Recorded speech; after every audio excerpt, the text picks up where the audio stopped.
So I'll say to my group, it starts at the top. So I thought it really started with our leaders, Steele, Wilkie, Marshall. Well, Sanders, what an incredible win that was.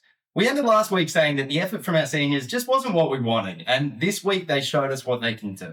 In case you don't know, my name's Woody. Jace got me on to discuss some of the standout stats each week. So let's go over some of the numbers from this week's incredible win over the Cats. Captain Jack Steele got 22 disposals, which equaled the highest disposals getter at the Cats. He also got 22 pressure acts, 13 tackles, 5 clearances, 2 of which were centre clearances, and 2 goal assists, all while going at 72.7% disposal efficiency. Wilkie had 19 disposals, 9 marks, 6 intercept possessions, 2 of which were intercept marks, 5 rebound 50s, and 3 spoils, and he did that all while going at a healthy 78.9% disposal efficiency.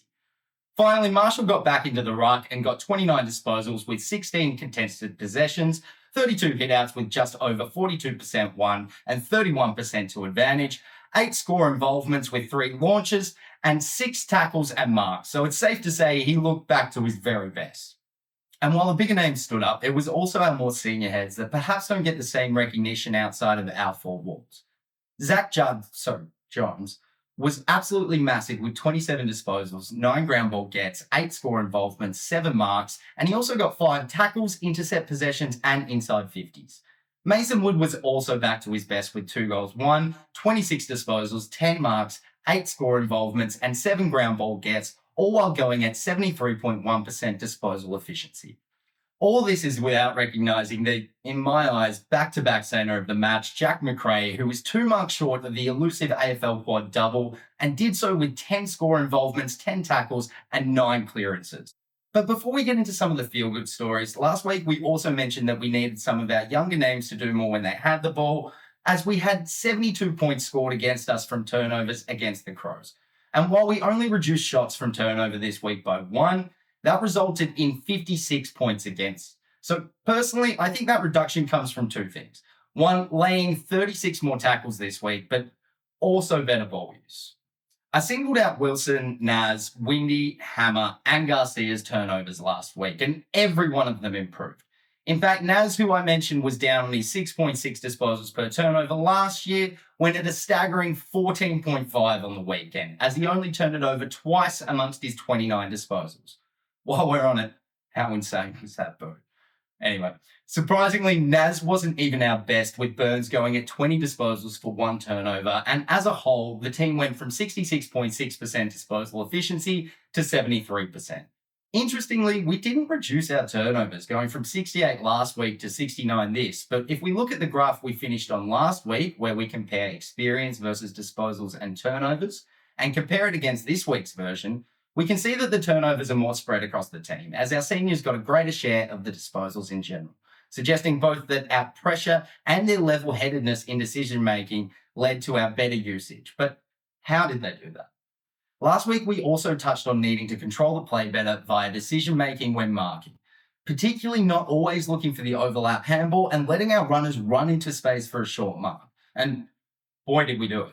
We went from 79 marks to 105, and the majority of that came from uncontested marks, going up by 23 to just 3 more from our contested. This allowed us to have 31 more uncontested possessions, 7% more possession over the match, 5 more marks inside 50, and 1 extra scoring shot for 26 more points. But let's round this out with some more individual feel-good stats before finishing up on what to focus on going forward. Lance Collard played his first full match, and while he didn't get a ton of it, he did kick 2, had 10 pressure acts with 3 tackles, and if he keeps improving, he'll start breathing down Butler and Higo's necks. Though Higo won't have to worry too much if he keeps kicking 4 every week. St Kilda debuted, and while he didn't have a touch in the first half, I wanted to show you a moment from his first quarter that made me think, we might have something here. You might have something there. This is his first ruck contest, and look, he doesn't win it, but look at this leap.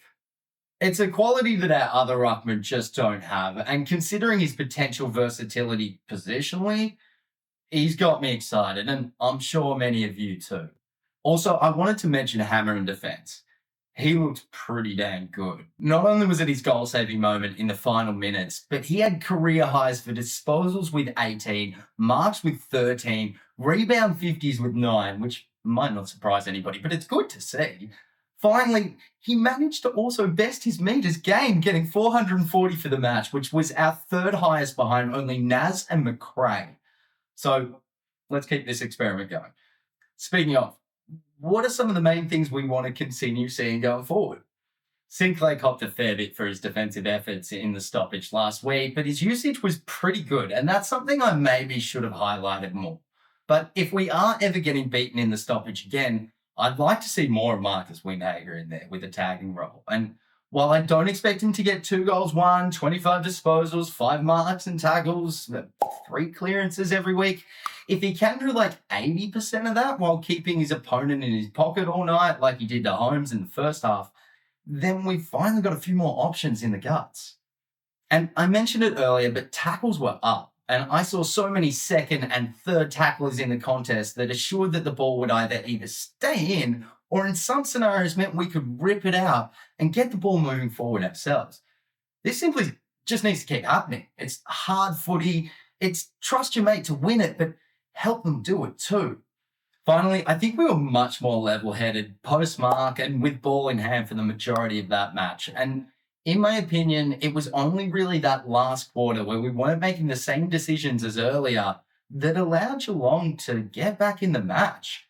And yes, we were fatigued, and fatigue can make decision-making harder, but if we play the same footy as we did in the first half for the majority of every match for the rest of the year, we won't need to rely on individual moments of brilliance at the end, and we should be able to compete with almost anyone.